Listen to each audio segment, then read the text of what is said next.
C'est un homme qui avait, je dirais, le charisme de savoir toucher les cœurs. Et alors il a mis à disposition ce don de Dieu pour prêcher les missions, pour essayer de faire revivre cet esprit, cette flamme, je dirais, de l'engagement chrétien. En 1706, le père de Montfort est nommé missionnaire apostolique par le pape Clément XI.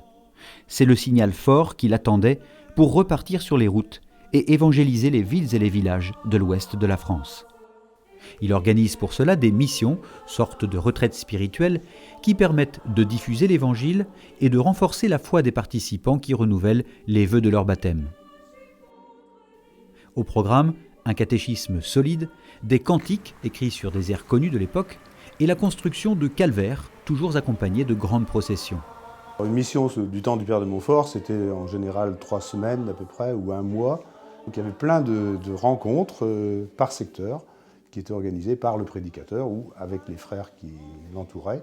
Donc avec le Père de Montfort, évidemment, ça se terminait par une grande célébration tout à fait particulière, dans laquelle il y avait des accents forts de la spiritualité montfortaine. Mon Bernage, c'est un lieu qui a été très important pour le Père de Montfort. D'abord, c'est à Poitiers. Où le Père de Montfort trouve des gens qui ne sont pas connus à l'église et il transforme une grange dans une petite chapelle.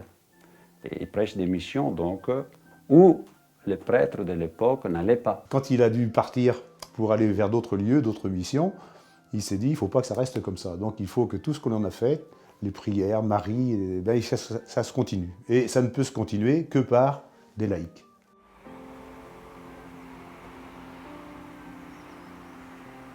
C'est le sommet de ses épreuves aussi, donc, qui manifestent un petit peu sa façon de organiser d'abord les missions. Il a engagé des milliers de personnes pour bâtir, pour construire ce calvaire. C'était la finale de la mission. Et pendant cette mission, pendant ces travaux, il prend beaucoup de contacts pour organiser cette mission et pour faire que tout le monde puisse aussi avoir de quoi manger. Et le jour venu, le jour de la consécration, arrive l'interdiction. On ne peut pas dresser une croix sur la colline, on va la dresser dans notre cœur. Et donc, il continue sa mission en toute liberté. Le calvaire de Pontchâteau sera reconstruit au XIXe siècle et demeure encore aujourd'hui un haut lieu de pèlerinage de Loire-Atlantique.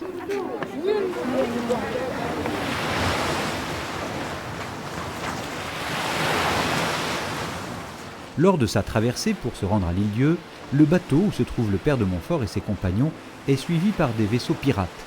Pensant être pris, les marins paniquent, mais le père de Montfort leur redonne la confiance en leur demandant d'avoir la foi et de prier. Le vent tombe, les pirates abandonnent la poursuite, ils sont sauvés.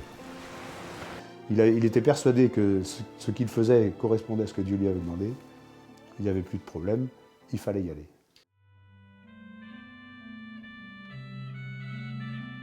Il y a cette mission de La Rochelle. Alors Montfort a été vraiment là, au sommet, je dirais, de ce qu'il pouvait faire. Mais il a fait une procession magnifique. Il faut dire que parmi ces missions, celle de La Rochelle a une importance particulière.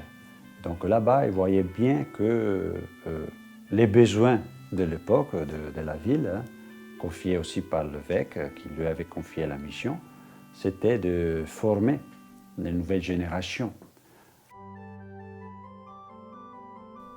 Pour former les jeunes générations, le père de Montfort va créer des écoles charitables avec l'aide de la sœur Marie-Louise Trichet pour les filles et l'aide du frère Louis pour les garçons. Les missions du père de Montfort se poursuivent encore aujourd'hui et elles sont assurées par les 3 grandes congrégations montfortaines. Les missionnaires montfortins, les frères de Saint-Gabriel et les filles de la sagesse. Le père de Montfort a suivi Jésus sur les traces des pauvres apôtres. Nous faisons aussi la même chose. Pour cela, nous vivons à la providence.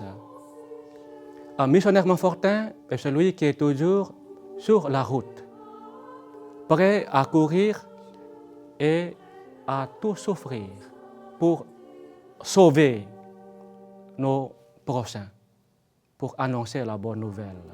En Haïti, nous avons des dispensaires, centres de santé sans lit. Nous avons des écoles où nous travaillons avec les enfants démunis, un petit peu reculés du pays. Il y a des endroits où l'État ne peut pas arriver. Donc, c'est notre mission de travailler là. Je suis un Indien, mais je travaille à Madagascar depuis 20 ans. Ce qui m'a poussé à aller à Madagascar comme missionnaire, c'est évidemment Père de Montfort. Nous sommes environ 25 frères de 3 nationalités différentes, travailler à la mission de l'éducation. Nous avons 5 établissements scolaires, puis aussi un établissement de technique pour aider les jeunes pour apprendre des métiers, pour qu'ils puissent vraiment trouver leur travail après quelques années de formation. Parmi ces établissements, l'école d'Antsouboulou, qui a pour mission d'arracher les enfants au travail dans la carrière de pierre par l'instruction et l'éducation. Leur objectif principal étant de combattre la pauvreté sous toutes ses formes et de diffuser le message de l'Évangile.